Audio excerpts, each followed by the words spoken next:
So you have your first presentation and you need to prepare and you have no freaking idea what to say, how to do it. Perfect. This is the right video for you. I'm Sam Joel and I am a public speaker for 22 years already, and I am a very introvert person. I was really shy. I can't say I was introvert because I believe I will stay introvert forever, and that doesn't hold me to speak in public. So it doesn't matter if I'm a shy guy, it doesn't matter if I'm introvert, I can speak to many rooms.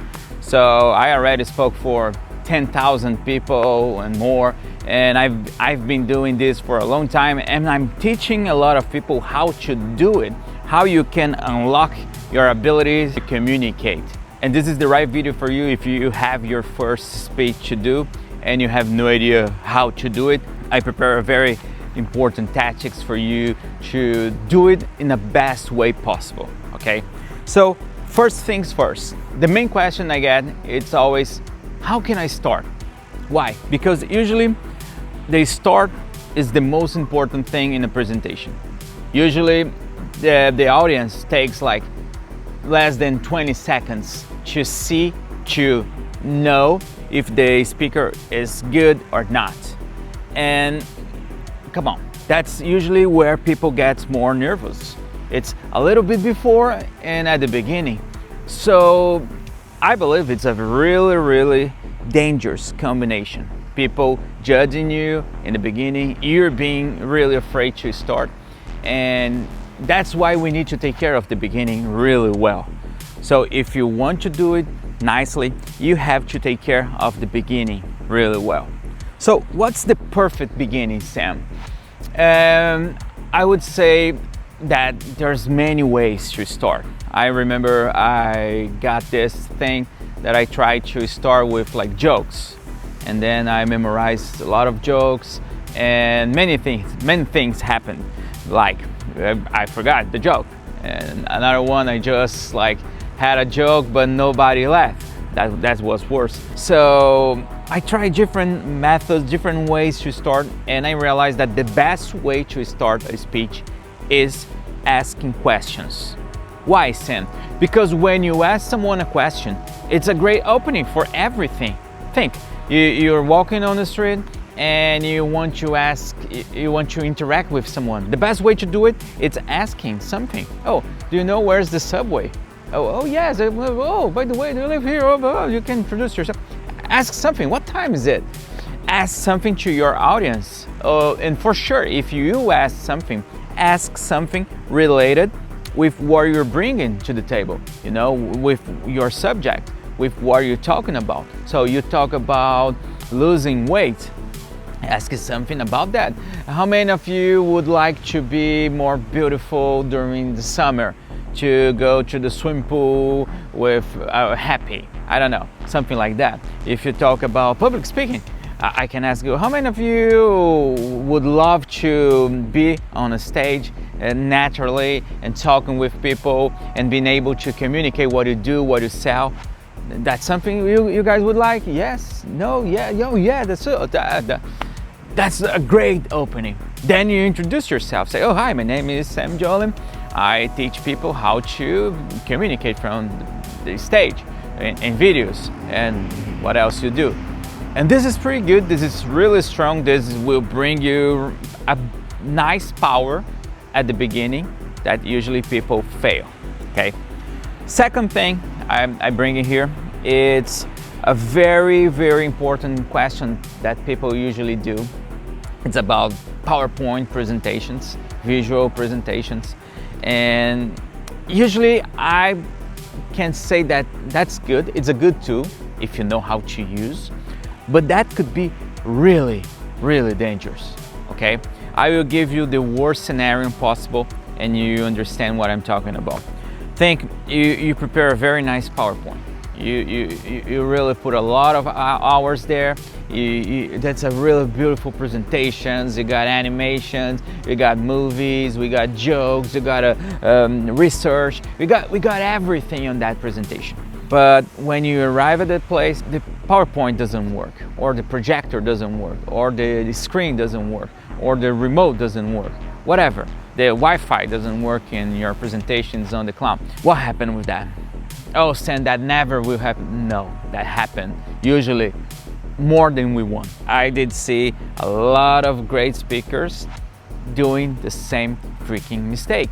And the worst part, they did not have a backup. And this is really bad because you were there. That's like 90% of your presentation lives on that file, on that technological thing that if doesn't connect, you're fucked. So that's a little bit scary. I would say if you do your first presentation, you can have a presentation. At the same time, you have to know your stuff and be able to write down on a flip chart, on a whiteboard, whatever, and present by yourself, okay? Get like a hard copy on paper about the topics on your presentation. That would be the perfect thing. I would say that the best way for like small rooms, like 20, 30, 40 people, maybe to less than 100, I would say, would be to get like a whiteboard or a flip chart. I love flip charts, by the way. It's not the best ecological way, but it's so good to write down and flip the page and bring it back and draw. It's so good. Usually when you use flip charts, people think you are way smarter than you are. That's something that happens with me. So you can use that. You can use that a lot. The thing with the PowerPoint, I don't know where you talk, but usually when we go to like in light rooms, they need to turn off the lights, the main lights, the front lights, and to pump the power, the projector. And with that, what happened? The room gets a little bit dark, and you are in the dark. There's no light on you because you can ruin your presentation. The presentation runs really well. It's good, but nobody look to you. Maybe you think this is good, right? But nobody looking to you, that's not what you want. Worst things happens usually after that. When you finish your presentation, people come to you and say, oh, that was good. Can you send me the file? I would love to have that file. Because you're not the most important thing. The presentation was the important thing. You are just like the companion, I don't know. So you should be the presenter, the speaker. That's what people expect from you, being there in front of them, talking, communicating, okay? This is the second thing. Third thing, this is really important. My father taught me that. He said, my father, he's a really good communicator, not from the stage, but in a bar with friends, in a barbecue. He always talked very much. He's the totally opposite of me. He's not Japanese. My mom, she's Japanese, so she's very introvert. I got this from her. And my father is very extrovert. He talks with everybody. And he said something that I use every day that I am on a stage. He said, talk with people. Being on a stage, it's like to have a conversation with anyone. So it needs to be like a conversation. You have to dialogue, like dial to, it's not a monologue, it's dialogue.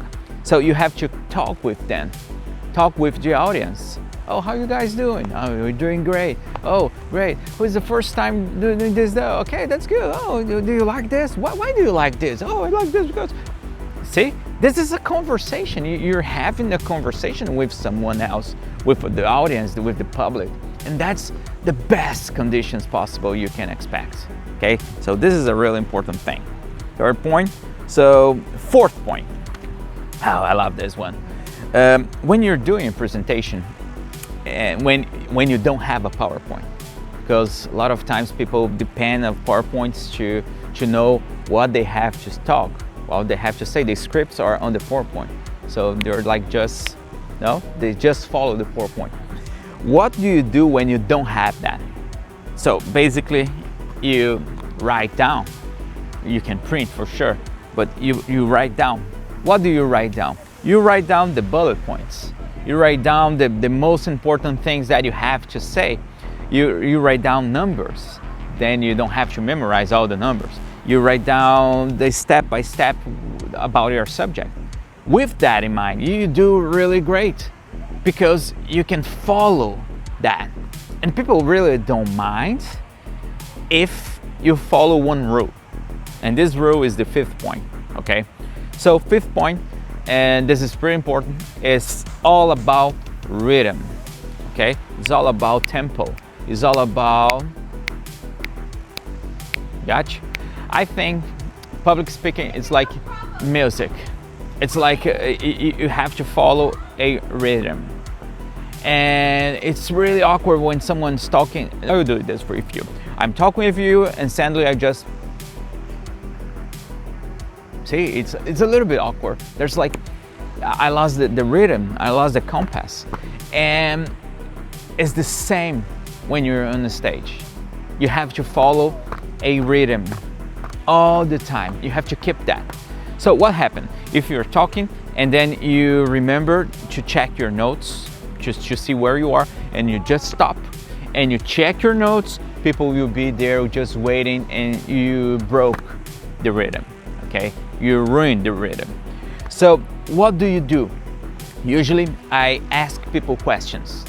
I say, oh, ask to your friend where they're from.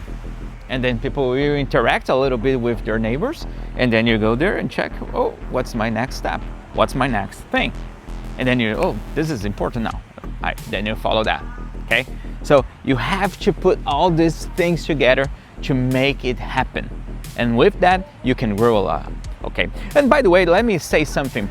I really want to help you to improve your abilities in communication, in public speaking, in video, and whatever you want to communicate better, to amplify your abilities, your knowledge, everything you know. And for that, I opened a very brand new community on School. And this community, it's all about you learn how to unleash your voice, how to be a great communicator.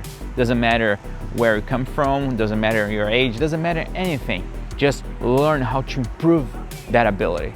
And this community is for free. Yes, it's totally for free. The link is on the description. Go there, and I'm pretty sure you learn a lot. I got a lot of scripts there. I got a lot of templates. I got a lot of frameworks, how you can learn how to improve your abilities. Oh, I got fears and I can't talk in public. Okay, I got techniques there. I got a lot of resources just to help you to improve your ability to speak to the public. Okay, so go to School, enjoy. It's for free, man. It's for free. Enjoy. Okay. Next one. For the sixth, I will teach you like my framework, a method that I developed that I call string method. Why I do that? Because there's a lot of problems usually to arrange, to organize what do you talk about during your seminar, during your speech, during your course, whatever you're doing, and during your video. And to help you to improve that ability, I teach people to imagine that you got like a string. You put like from one tree to the other tree, you just get like a big string, a big line, and you imagine that you put like little pieces of papers. And real seminars, I teach like doing that. I got like I give everybody like a string, and we got like Post-its, and we write down what is the subject, what is the bullet point, whatever, and then we have to arrange that and put on the string.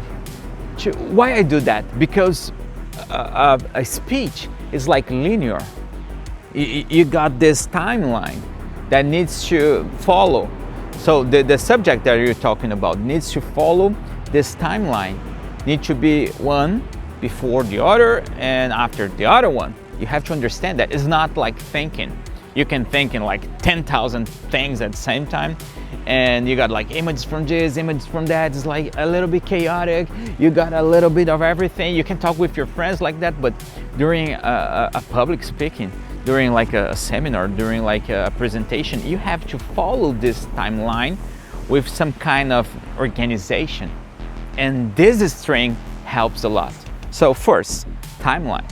Organize, arrange your timeline to you be able to be understandable as possible, okay? Second things, the order matters, and matters really, really much. Doesn't matter you got a really nice subject to talk about. Doesn't matter you got a really great dynamic, really demo, really great info. Doesn't matter. If you put that in the wrong place, that will ruin your presentation.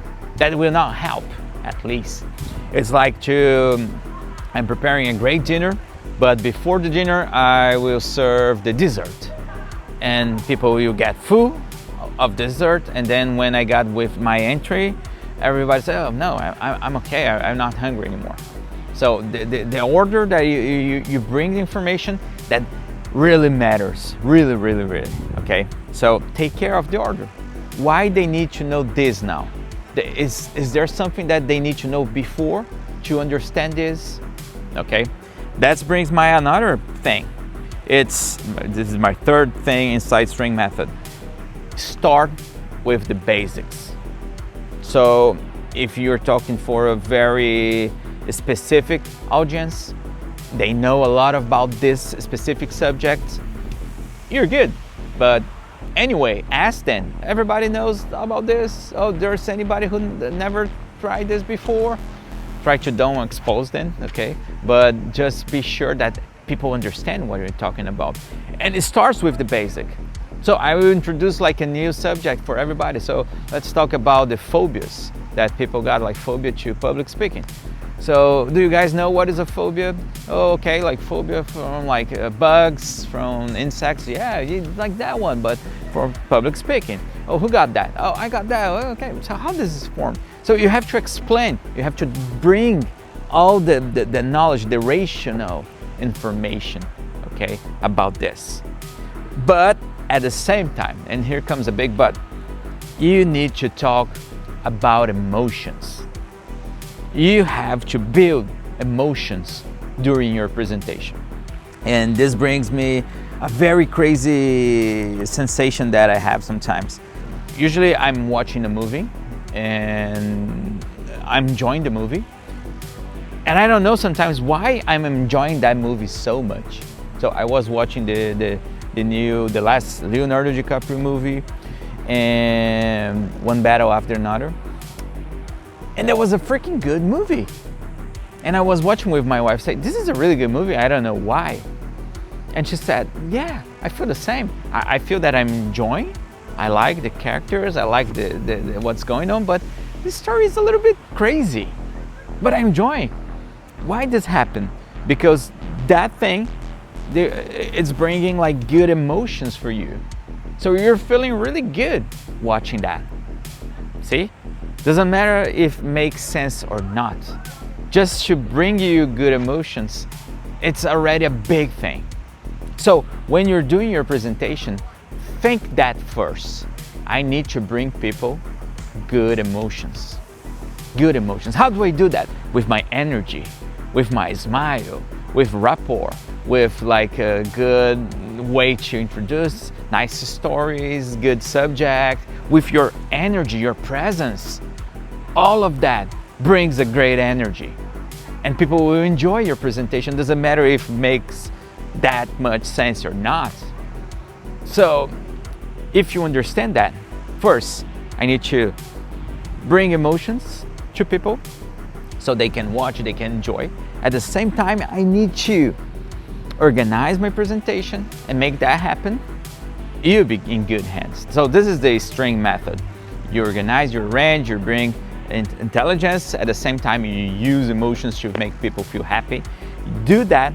And if you have any question, any problem, just come to my community on School Unleash Your Voice, and you definitely will break a leg and make a lot of success. Okay, so good luck.